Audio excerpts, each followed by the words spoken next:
tanya spill skincare maybe daripada Moisturizer, sunscreen. Cantik sangat-sangat. Rezeki Cahaya jumpa ibu mengandung tau. Nak tanya-tanya skincare dia, kenapa boleh cantik? Kalau kita mengandung tak tahulah macam mana.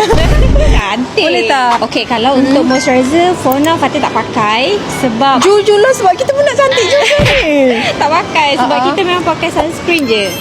Kita pakai dari Festerina.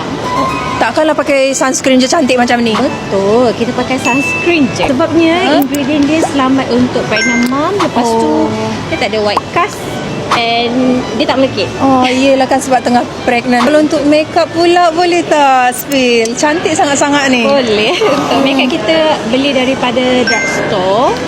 Campur-campur. Kadang mana yang sesuai tapi minimal lah kita pakai. Kalau untuk perfume pula wangi. Perfume kita pakai mana yang wangi, mana yang kita rasa berkenan bau, kita grab. Kadang banyak sangat. Daripada semua yang awak spill tadi, mana yang paling penting? Yang penting sunscreen. Sebab kita keluar walaupun keluar rumah mesti pakai sunscreen. Lagi kita sayang kulit. Ingredient tu mestilah selamat untuk mak dengan baby. Terima kasih luangkan masa saya interview. Ada sedikit rezeki untuk awak. Alhamdulillah. Untuk awak. Terima kasih. Sama-sama. Nanti jumpa lagi. Oh, cantik tu. Bye.